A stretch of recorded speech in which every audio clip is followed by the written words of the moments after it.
Welcome, everybody, to Finding Home Healing. Today we have Dr. Jordan Valdez. We have known each other, we've been friends, we've worked together before for many, many years. We both I lived in San Diego with her. She's still in the San Diego area. And I can't say enough amazing things about this woman. She is so beautiful and so inspiring. And the fact that she does what she does and has overcome so many of her blockages and challenges, as we all do, like she's just somebody who deeply, deeply inspires me. And her path, just like a lot of us, hasn't always been super easy. And we might get into some of those things or not, but just whatever our conversation holds, I'm so, so excited today to have you on the podcast.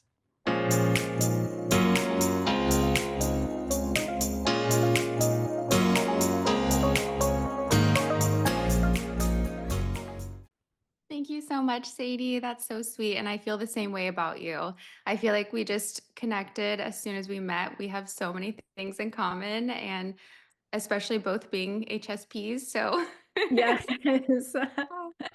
Yeah, so yeah. for those of you who don't know, which hopefully if you're listening, you've listened to some of my other episodes, HSPs, highly sensitive people, we are such a wonderful breed of humans that have a lot of commonalities alike. We sometimes bond with each other a lot easier and quicker. And I feel like that was me and Jordan's experience, that when we first met each other, it was like, oh, you're like me and I'm like you. Like we're kind of the same here. And it was just a really beautiful, like, soul connection, I guess. That's how my experience was of it. And I originally met her through my sister because they've gotten the same background, the doctoral degree, naturopathic medicine.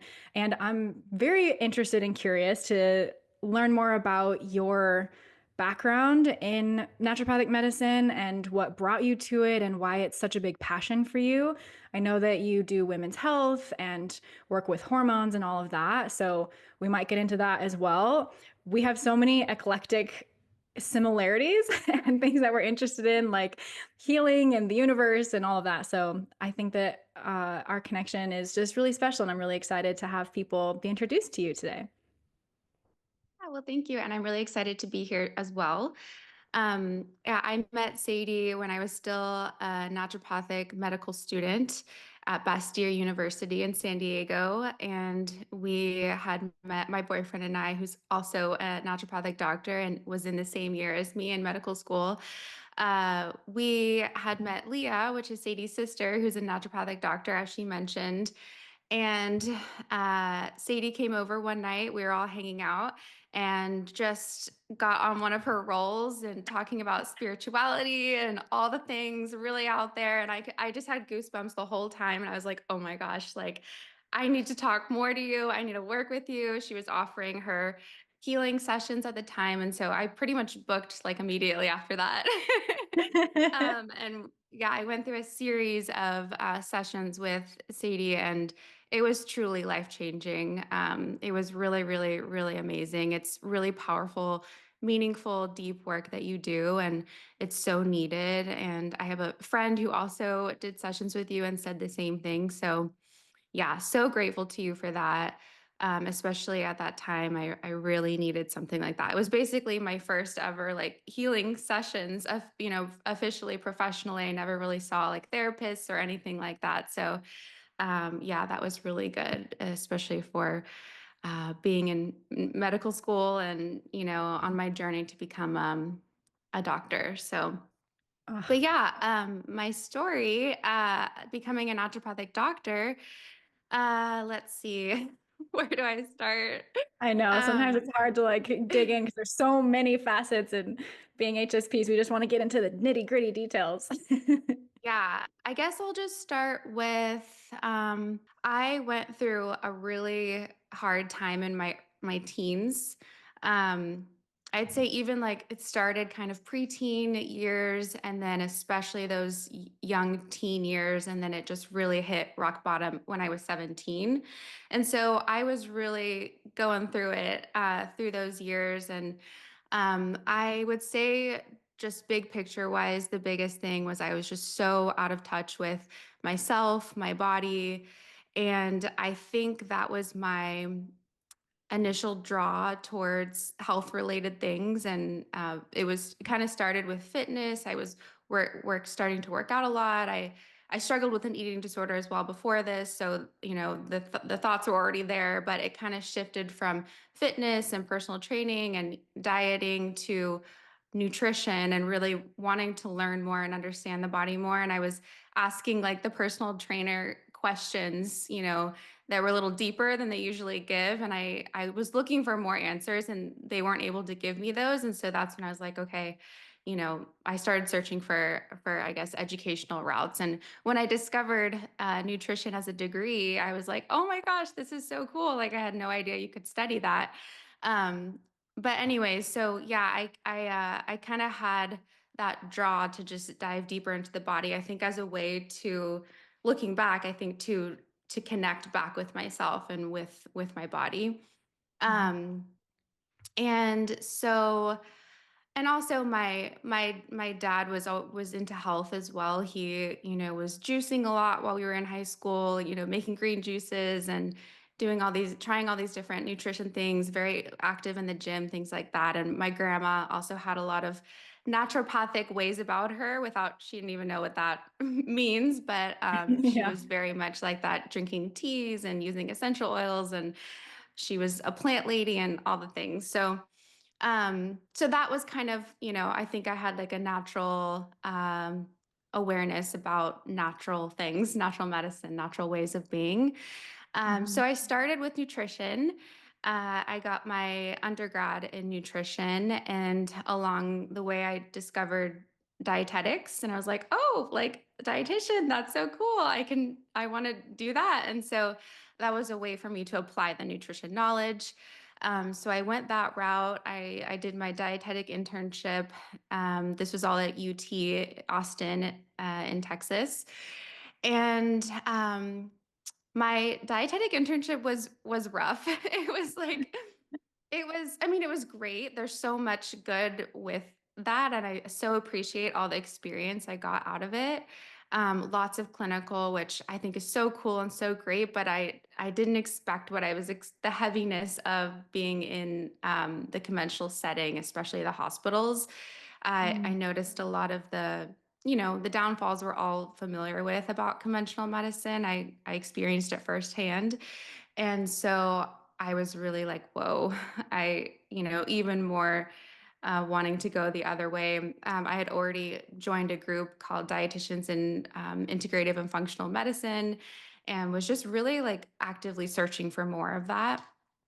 And so it was somewhere around this time that we did a family trip to New York, and one of my dad's old business partners we met with and had lunch, and he was like, I'm seeing this naturopathic doctor, and he's amazing, and told us about all these amazing things that he had done for him. And we didn't even know what a naturopathic doctor was, but we all booked sessions. So all being me, my dad, and my sister.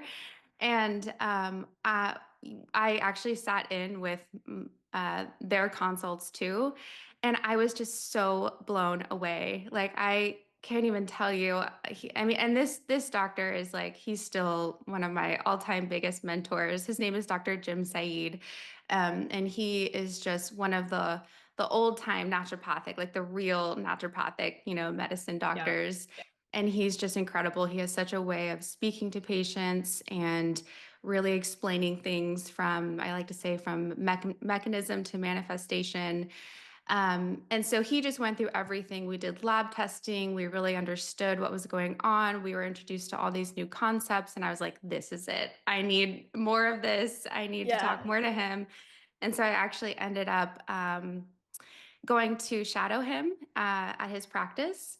And I was there for maybe like 2 weeks, and he was just book solid, no social media, no advertising. It's just all, word of mouth. He's just so good. And that was such a good experience. And while I was there, I met another student who was shadowing him for a little bit, and he was a Bastyr student.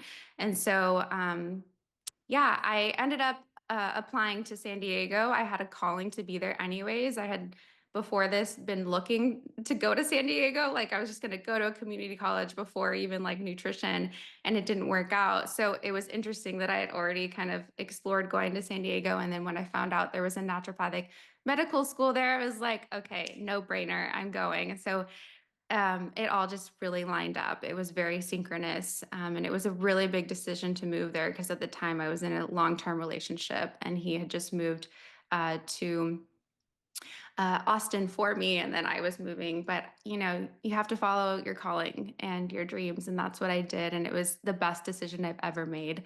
Um, so I'll just stop there because I feel like I've been rambling. Oh my God, no, not at all. I literally have full body chills and I've gotten them Oh, twice since you've been talking. I'm like, oh, I'm just noticing all these like really divine intervention things that like have led you on this path. And I'm just like, I didn't actually know about some of your history with like the nutrition and dietetics and how you actually came to naturopathic medicine. And I've know a lot of naturopathic doctors and some in my very intimate personal life, some just kind of on the outskirts, but I feel like that medicine for some reason is so spiritual in the sense that it like calls people to it and the people who are very totally. drawn to it, it's like a divine thing that leads them to it. And yeah, I just have so many chills as I hear about that story. And it's so beautiful that you had it in you to like follow that calling. I think that's something that a lot of us ignore or shut down or don't have the courage to actually follow it. And you did. And that's amazing.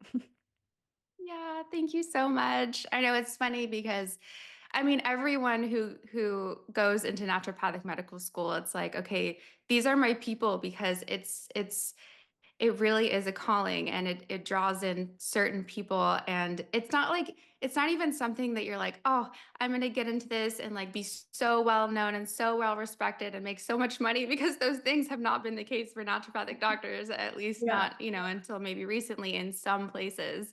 So Mhm. it's really something you have to want and see the truth in. I think like seeing the truth in that medicine is like the biggest thing for people. Like people either have an experience personally with it or with someone they know and love, and it changes them, and they're like, "This is like we need more of this in our life." So yeah. 110,000%. I don't even need to go on tangents about my sister and I and how that all happened for like our family, but it has been that way, that it's just like this divine thing that's just almost like in a certain way been plotted, if you will. And so Mhm. actually to bring it down to nitty gritty for people who don't know what naturopathic medicine is, can you help them be introduced to that and what it really is and what it means and stands for? Sure. So, naturopathic medicine is a type of medical care system that has a different approach than conventional in the sense that we really focus on there's actually six principles that comprises naturopathic medicine, and you can Google them. But I'd say the gist of it is that we really focus on the root cause. So, what is it? What is the factor underneath it all that's really causing whatever it is that you're going through, instead of just conventionally suppressing the symptoms. Right. And I say with caution anytime I compare naturopathic medicine to conventional medicine because I never want to put conventional medicine down. I believe in both medicines; they have their time and Right. place. Um, but traditionally, that's what, that's one of the downfalls is they are often suppressing a lot of the symptoms versus looking deeper into those root causes. There's a lot of education, so really helping patients understand what's going on and teaching them how they can support themselves to live healthier lives. There's a lot of prevention focus, and so it's less, addressing things once it's too late or once there's already a problem, and more, um, let's optimize your health now for better health now and later, and that kind of thing. Mhm. um, yeah, there's so many more principles, but and then obviously more natural medicine. So using the least invasive approaches to medicine, I'd say. So Mhm. we do a lot of nutrition and lifestyle. We do a lot of herbs and botanicals. We do bioidentical hormones. There's honestly so many modalities we have access to. There's so many tools in the toolbox. I can't even list them all here, but we do focus on the more natural methods. I love that. And I think that like using nature in a directed and focused way and how you guys are trained. I mean, obviously I know a lot about it, but for people who are listening, they don't necessarily know how you're trained. It's like these doctors are trained almost more intensively than like regular medical doctors because medical doctors get a lot of education around pharmaceuticals and around, like you said, how to pinpoint symptoms, how to diagnose them, and then what pharmaceutical treats it. Whereas you, naturopathic doctors, look at the whole body, all of the systems, and how they all work together, that it's all this beautiful orchestration. And if something's going wrong, it's almost like there's an instrument that's out of tune, and you have to go find what that is and why it is that way in the body. And it's just such a holistic, I know that word gets thrown around a lot, but it really is more holistic viewpoint and perspective on health and medicine and the body, which is so necessary and needed in our day and age. Oh yeah, totally. Yeah, it just made me think of something too when I was, I've shadowed that mentor doctor that I was telling you about a couple times. And the last time I was there, I remember asking him, like, so what system do you specialize in? Like, what's your specialty? And he was like, the body. It's all one system. Like Right. I don't focus on just this one system because it's all connected and it's all one. And I get what he was it was a teaching moment, and so I just loved that he said that because it really made me think.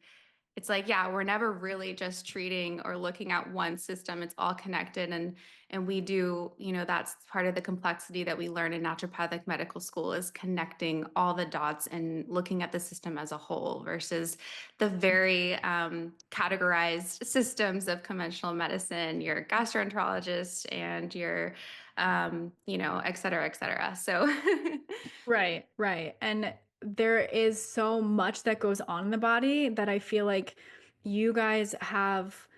I mean, I remember like when my sister was going through it, like you studied all the time. And the thing about naturopathic doctors, at least in my experience, and knowing you and Dan and everybody, there's such a passion there. There's like we talked about earlier, there's a calling, there's a passion. It's literally what your soul feels called to do. So it's Mhm. not just a job, it's not just a paycheck, it's not something that you're just doing because of an ego thing. It's like, no, this is deeply embedded into who I am as a person, that I want to help people and actually get to the root of what's going on and solve that for them, Yeah, totally.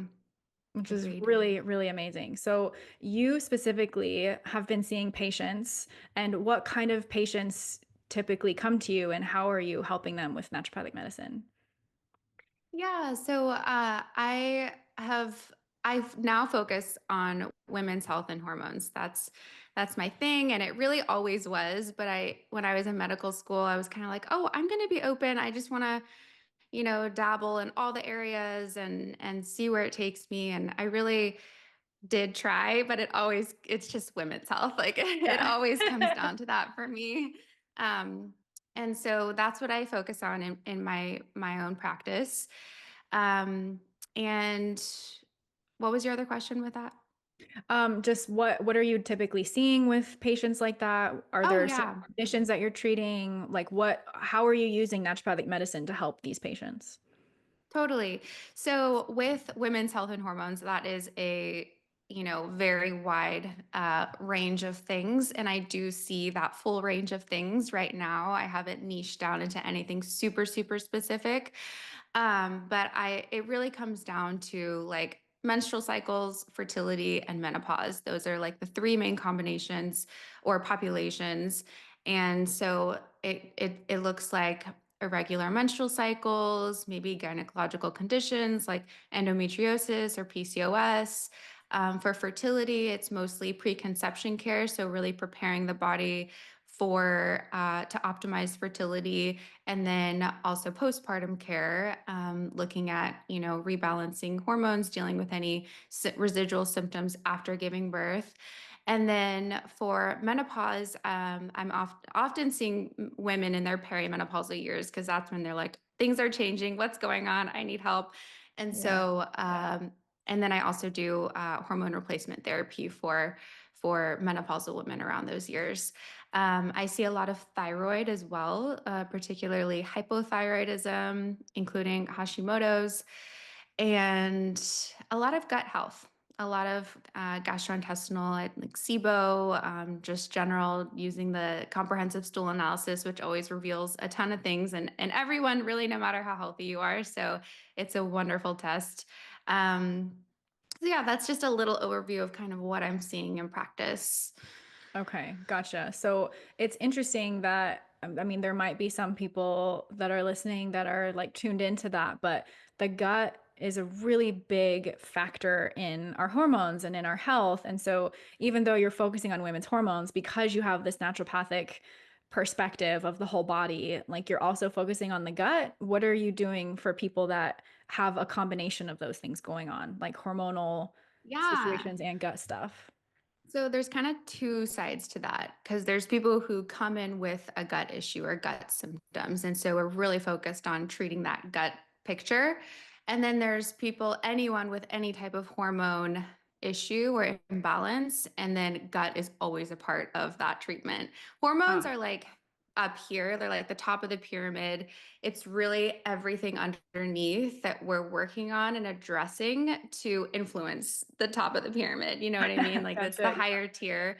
And then underneath, we have like the nutrition, the lifestyle, like all of those foundational things, and then therapies we can use. But it's not like we're directly targeting the top of the pyramid. It's always working on the underneath stuff, unless we're doing like bioidentical hormones, things like that. Right. So with the gut, um, let's see, how do you want me to go into that? Like, is there a dysbiosis of bacteria? Is there this condition that has been a buzzword lately, in the last 20 years of called leaky gut? Or is there just like so many different Mm. conditions that are impacting the gut? Or like, how would somebody know that they have a gut problem and that they would need to get help for it, that it might be Okay. impacting hormones? So looking back at those two aspects, if someone came to me with gut issues, then we're obviously diving deeper into that. And one of the tests that I really, really love that is not offered in conventional medicine is a comprehensive stool analysis. It is the most comprehensive view of what's going on inside your gut that there is, as far as I know of. It's a test where you do have to take a sample of stool, and it looks at all aspects of gut health and function. So it breaks down your microbiome, looking at the good and bad bacteria, which influences everything essentially health wise, so many things it's connected to and impacts our systems either directly or indirectly, locally in the gut and systemically throughout the body. It looks at infections to see if you have any bacterial, viral, parasitic, fungal infections. Um, it looks at digestive health markers, so how well you're breaking down food, if you have any blood in the stool, if there's inflammation, how your immune system, how strong is your immune system in the gut, which is a primary area of our immune system or the primary areas of our immune system. So the list goes on with all the things that it tests. So it's just a really phenomenal way of assessing what's going on, and then we can target treatment based off of those results.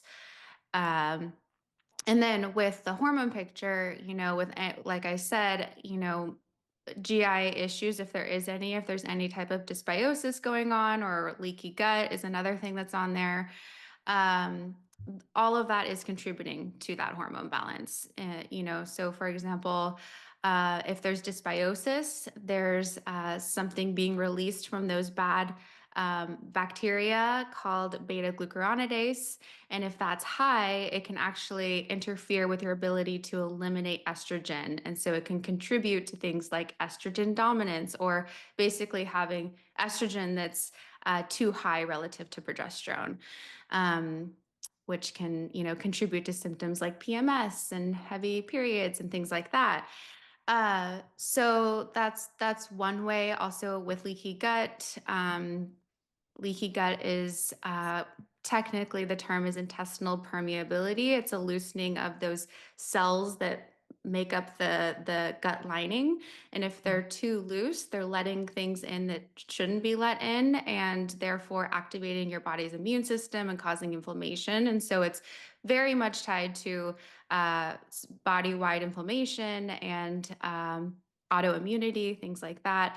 And obviously, that affects hormones' ability to travel and bind to their receptors and things like that. So, just a few examples of how the gut is connected to hormones and why we would always address gut usually as part of, uh, addressing the hormone picture. Gotcha. Oh, you're such a plethora of fun information. There's like It's, so much more. It's so hard to I know, just, condense you it. know, like Yeah. only talk about a few things. Well, you're doing an amazing job because I'm like, oh, yes. Oh, that's so good. I'm like, I need that because something that's Yeah. landing for me is, well, I've known this, and this is something that I really want people who are drawn to this podcast to hear is that I was actually just on my sister's podcast earlier today, and I was helping explain to her that there's these different dimensions of existence that we have as beings, and they're all impacted by each other. And sometimes, like, if people are drawn to the mental, emotional, personal development, healing world, then there's been an expectation that like everything is mentally emotional and it just manifests in the body as a problem.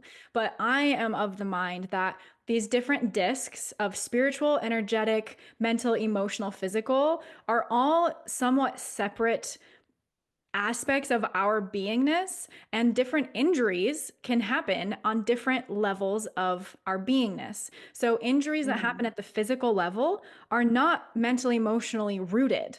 And injuries that happen at the mental emotional level will still impact the physical body, but they're rooted up there.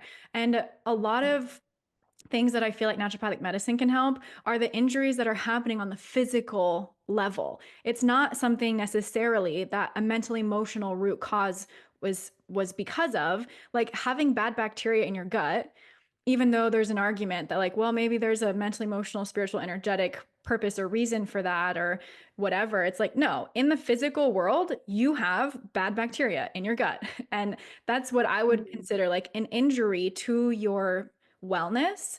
And that needs to be addressed at the physical level with herbs or with other things, which we can talk about, like how you would go about treating something like that.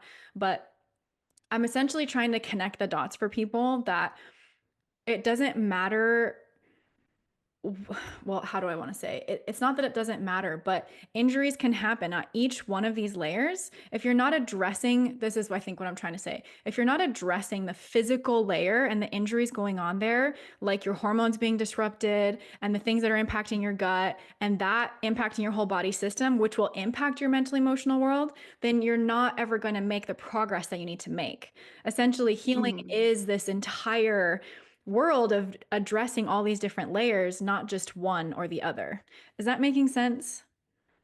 Yeah, yeah, and I totally see where you're coming from with that. And yeah, I think it's all connected, and I think you're trying to direct people towards making sure that they're addressing that physical aspect, regardless maybe of what the mental emotional picture is or has been. But I mean, even there is so much connection there, which I know you already know, but we with any type of trauma, emotional, all those things, they absolutely are connected and contribute to the physical manifestations, especially over time. In functional medicine, we're always asking that for our patients, looking at their timeline, basically from birth until now, and identifying those major stressors, those major traumas, those major emotional shifts, because that's important to us, because then we can connect. This is when that happened. This is when that happened, and that's probably why this is happening now. And so, especially those childhood events, we call them adverse childhood events, ACEs. If somebody has those, which most of us do, then it makes you more prone to physical issues. For example, adrenal or HPA axis dysfunction, issues with cortisol, things like that, that is, underlying a lot of issues hormonally that we see. So if we look at the gut and we're under a lot of stress, it's inhibiting digestive function.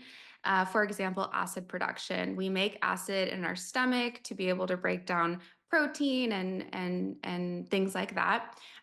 Also, one of the things that stomach acid does is it's highly acidic, so it kills off microbes or bad bacteria, things like that that we don't want. We want to protect our bodies from. If we don't have enough stomach acid, then we're more prone to letting in bad microbes or letting bad microbes that are already in our gut overgrow.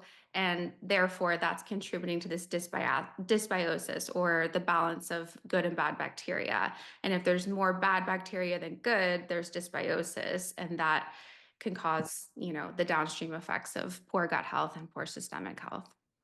Oh my gosh. Okay. You're blowing my mind right now because I've never had this explained with all of my like experience and people that I know and have been very close with in naturopathic medicine. I've never heard it explained that way before. Like literally, I'm like, oh my God, this is so making so much sense to me because I am somebody who has a lot of cortisol. I got so burned out that I had that, I forget what the name of it is when you get so burned out you don't even make cortisol anymore. What is that? It's Yeah, like that's stage that's 4. a that's stage 3 HPA Stage. axis dysfunction. Some people call it adrenal fatigue, even though that's not a technical term, but we call them also flatliners because your cortisol will just be Yeah.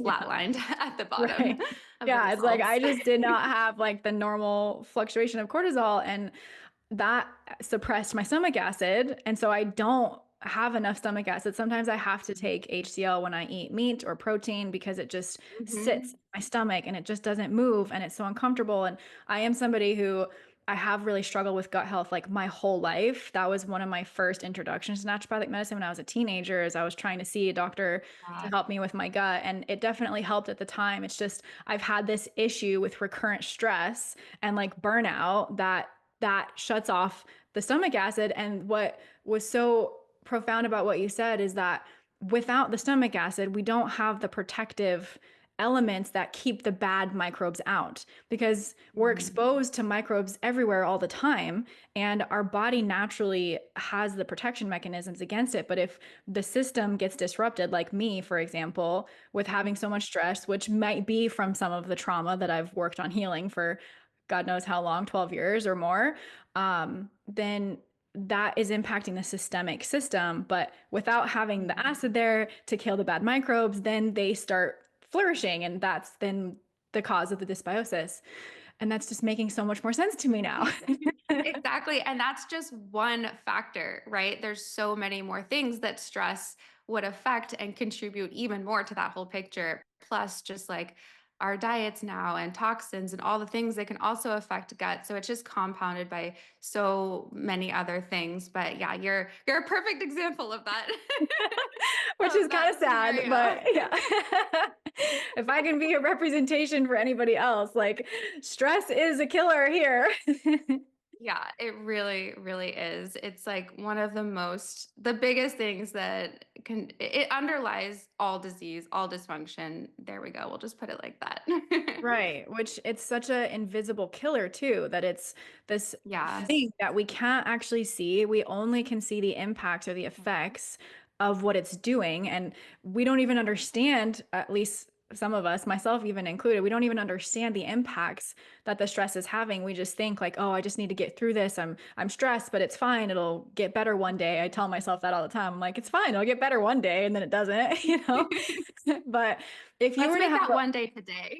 yeah, right, exactly. Well, and it's like I've learned so many tools to like regulate and not have that stress. But to our point earlier, like with people who can't handle their stress or they're highly sensitive and they're bombarded with their environment with stressors, even if it's something as bright lights, loud noises, coarse fabrics, those things are all stressful to a sensitive nervous system.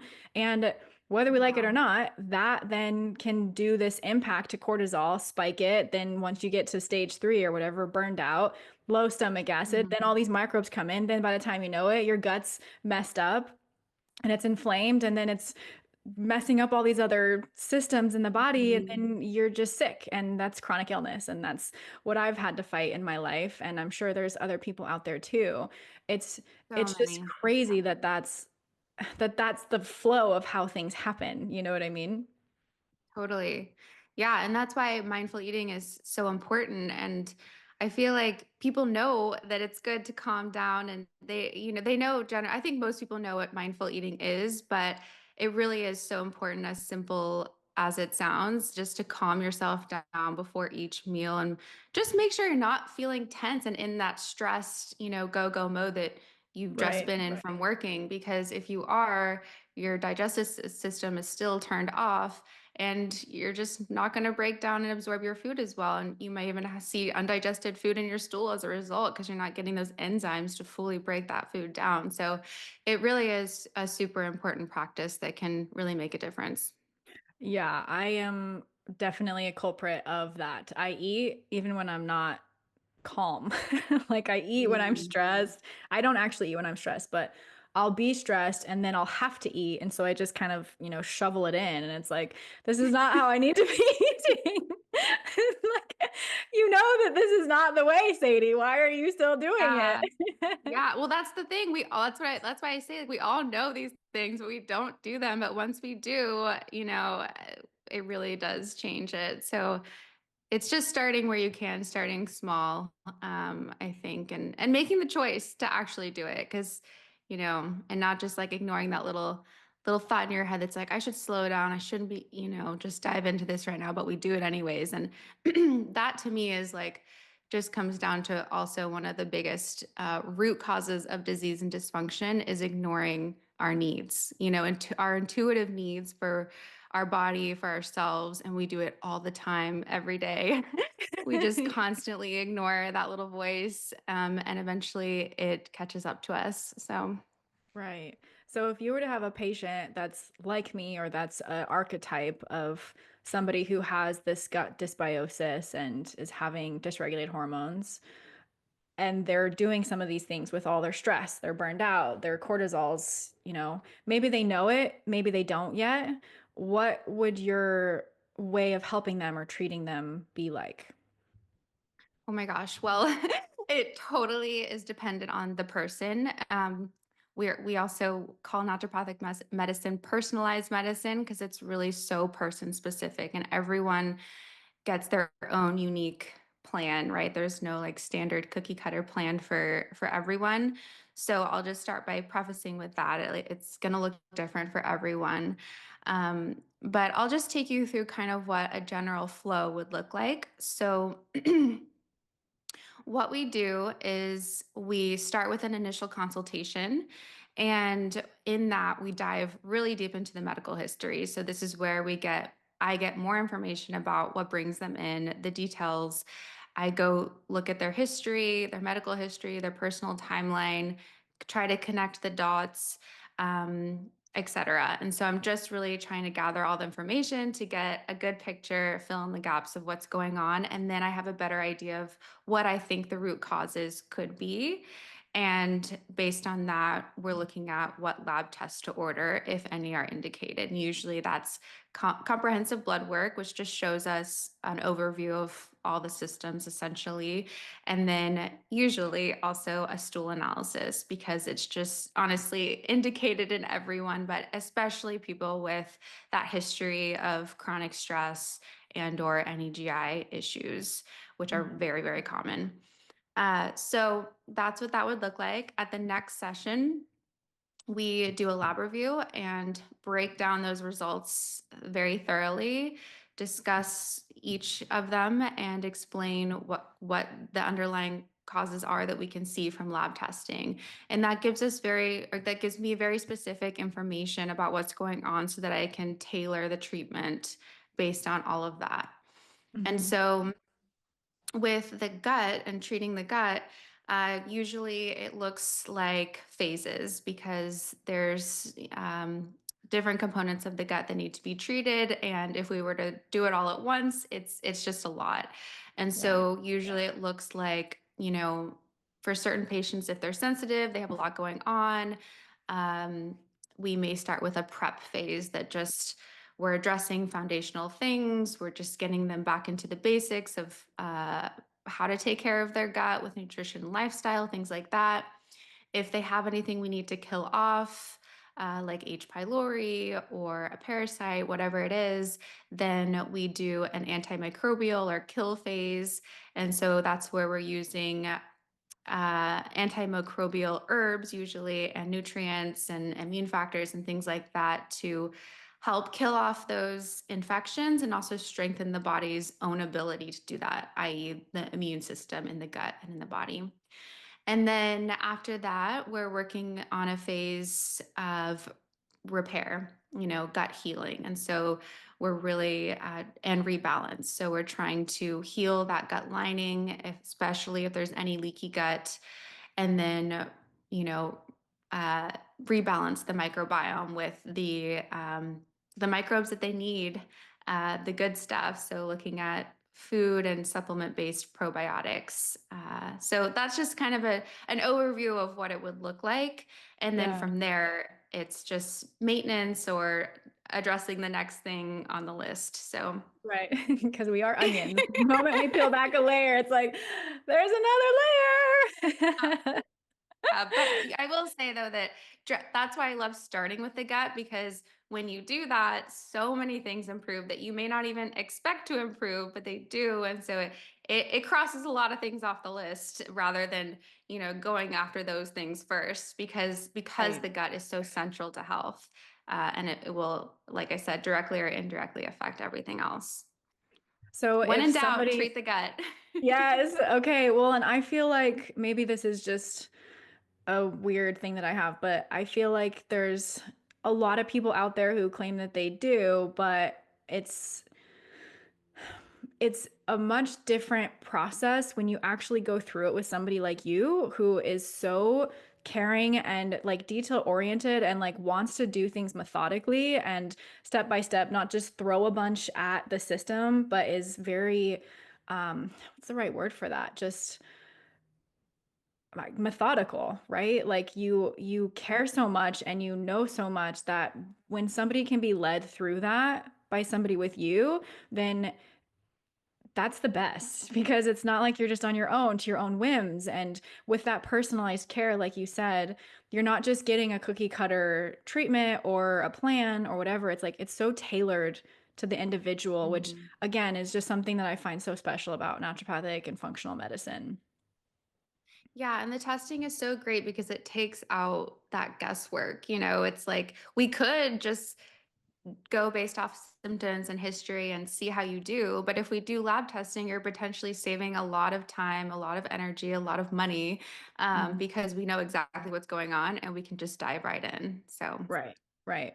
And there was, okay, so there's two things that's on my mind. One, you had mentioned that you would want to start people with like foundational lifestyle and nutrition type of things. If somebody were to be overly stressed, like sometimes I am, what are some of the lifestyle suggestions that you would want to give them? yeah. So, for digestive health, I'd say the mindful eating, as I mentioned, is a really big one, which it sounds like I could improve. you need. Gotta Yeah. gotta stop shoveling it in.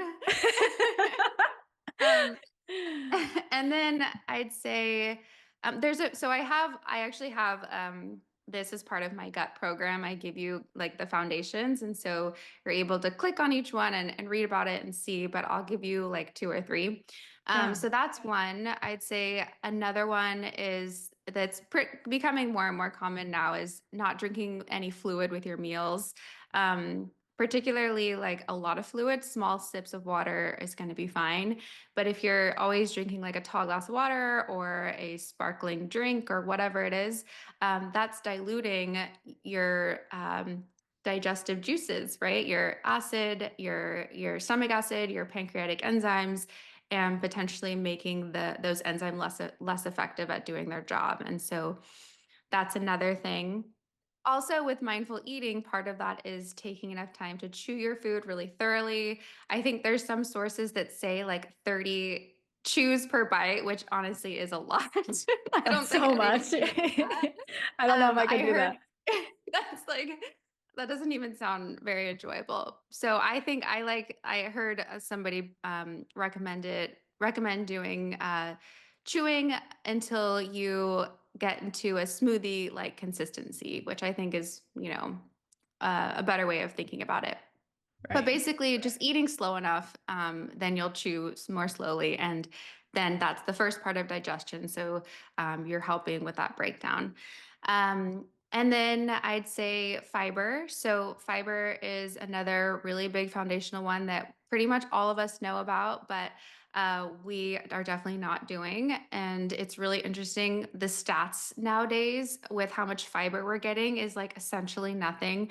The like standard guideline is to eat at least about 30 grams per day, and most of us are definitely not even getting that. But if you look at like indigenous cultures, or even like back in the day before our current food systems, we were eating like so much significantly more fiber. Like it's like gotta I've heard things like 100 grams to like 300 grams per day. So Wow. crazy difference between then and now. um but yeah, so I think focusing on fiber, because that's basically your prebiotic, your natural prebiotic that feeds the good bacteria and crowds out the bad. Mm, So fruits, vegetables, all the plant foods, basically whole okay. plant foods. Yeah. Um, and Even then even I leafy greens? Oh yeah, definitely leafy greens. Okay. Yeah, that's like roughage, which is definitely the kind of Okay. fiber Mm, that helps as well. And then with that too, fermented foods can be thrown in there. That's kind of like the natural probiotic, the food-based probiotic that has the natural microorganisms that inoculate the mhm. microbiome. Okay. And then I'll give like a little one last little really helpful tip is herbal. So, have you heard of bitters? Herbal Yeah. bitters? Yes. I don't think that That's a one of lot of my, people might though, so we can explain it to them. yeah, that's one of my absolute favorite uh, tips for maintaining digestion and just overall digestive function, and digestive health. So bitters are herbs that have a bitter flavor. Bitter is one of our taste buds, and it's hardly tasted in our standard American diet because it doesn't taste very good. So we're covering it up a lot with sugar and salt and fat and all the things. But bitter actually has a really therapeutic effect. And when we taste bitters with like an herbal bitter tincture, which is usually how it comes, because you have to taste it in order for it to work. Can't just take like bitter capsules, unfortunately. Um, Once your taste buds get that bitter taste, it actually turns on digestion. It turns on those digestive processes like enzyme release, stomach acid, motility, all throughout the entire GI tract, which starts at the mouth and ends at the anus. It's like a whole, that whole pathway. And Mhm. so when you take bitters before a meal, you are turning on digestion, prepping your body to receive food and to digest it and absorb it as efficiently as possible. This is really good for people who are really stressed, like yourself, who need you basically need like a switch, to tell your Yeah. body like, okay, it's time to eat, let's turn it on, because it's not doing that without it. And so that's kind of a good one. Bitters are not for everyone, so I definitely recommend consulting your doctor first. There are certain conditions that you want to use caution with, like stomach ulcers and GERD and things like that. But for the general population, it's usually safe, and you can get it on the market. So that's one little tidbit. I also love it as just like a tool in my toolkit during travel or after like eating out somewhere and I just feel like full and kind of yucky, and I take like some bitters, and it just like it always works. It always makes me feel better. So, Oh, that's amazing. It's so good. I'm so excited that you brought that up because when I was working with my sister in her practice long ago, I used to take bitters all the time and I had better digestion then, I think. And mhm. I loved them actually. It's a acquired taste. You don't love them at first, but then like you're saying, the flip of the switch, your body starts asking for it and it's like, "Oh my God, please give me more." I remember feeling Mhm. like when I would take it, then I would always want to take it, and I haven't for so long, but this is such a helpful reminder for me to get back on that train because they're so powerful. Yeah. Those herbs are amazing. Totally. And you don't even have to do it in supplement. Like you can do it food based. Like arugula is a really, really great bitter that you could Okay. have, or a citrus peel, or, there's other things if you wanted to take a food based approach. That's amazing. I didn't know that actually, that you could, arugula is definitely bitter, but I didn't know it would be considered something bitter that you Hmm. can eat. Okay. Okay. Yeah, I Yeah. remember like, I know this is kind of weird, but I live in Idaho and we have goat heads and I have to pull the goat heads out of my yard, but the plant itself smells so good. The goat head plant I absolutely hate and the little burrs are horrible, but the goat head plant is used as an herb in tinctures. I can't remember what actual herb it is. I actually The don't know that one. Yeah, there's I might try to look it up because it's really, really fascinating because I grew up in Colorado with goat heads and I literally told myself like, why do these goat heads exist? They are terrible and they have no purpose for anything. And then when my sister learned about it, um, it was like, oh, that's why they're actually used for a Are they therapy. native there to Idaho? I don't think so. I think that they um have taken over. What is what plant is this? Uh, Yeah, I haven't heard of it, so it's probably because it's not native here. I'll have to ask my sister about it because I'm not finding a very satious answer, Is but it a bitter I or think a so. Yeah, I think that it is. If I'm not tribulus? fully if I'm not fully mistaken, it is something bitter. I'm even gonna just text my sister right now. Hmm. Yeah, I would be careful though with like harvesting anything, because even if you look it up or whatever, there's always potential of toxicity if you're not absolutely certain, which takes Right. a lot of skill. Right. So No, I I would would just never like do it myself. Like, oh, I should eat the goat head okay. plant.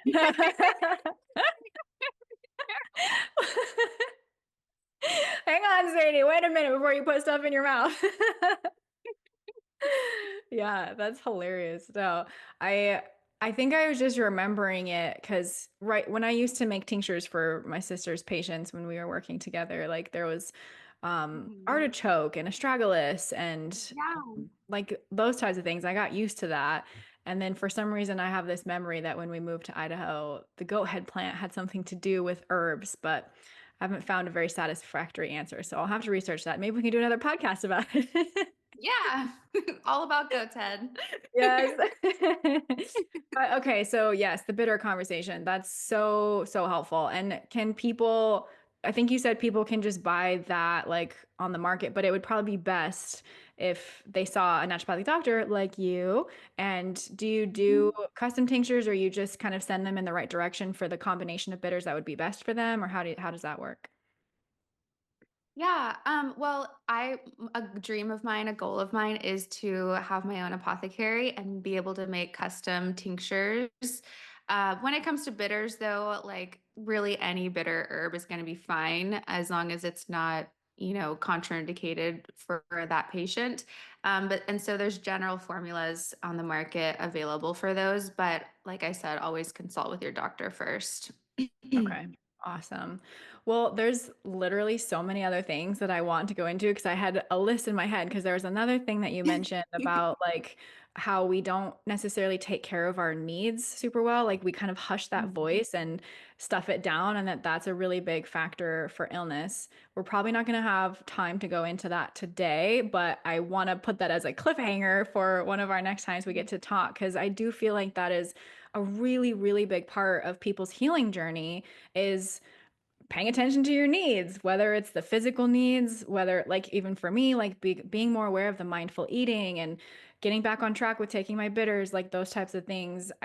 I just feel like that's really an important message for people to not stuff that down and ignore it and let the stress or the anxiety, the overwhelm or the pulls on you in all these different directions like take over your life because that's going to shut your body down eventually. At least it did for me to try to teach us Mhm. like this doesn't work. Like you need to do something else and do it in a different way. I had to learn that lesson a couple of times in very, very dramatic ways. And Yeah. so I've recently had a re-uptick of like, you need to prioritize your body. You need to take care of your needs and your health and not just be stressed and overwork yourself, essentially. So I'm appreciating that reminder a lot. Yeah. Yeah. And sometimes it does take those drastic changes, which I think is probably why a lot of times there's so much resistance to it. Because sometimes it's like needing to leave a relationship or change your career or move or like all the most stressful things that can happen. But sometimes it's not. A lot of times it's just the really simple everyday things that are very changeable, but that add up over time. But that was a big reason I took off so much time recently from social media was because I was bombarded with so much of the outside world. I was not able to hear like my own inner self, and I really needed that. Yeah. And I was craving this just like wholesomeness. And not only is there so much information on social media, it's so much fragmented information. It's not whole. You're not Right. getting the wholeness of it. And so that really helped me. And so for anyone who feels called to take a break from social media or it's affecting your mental health in a negative way, stepping away from it, regardless of all the ifs or buts or FOMO or whatever, it's 100% worth it.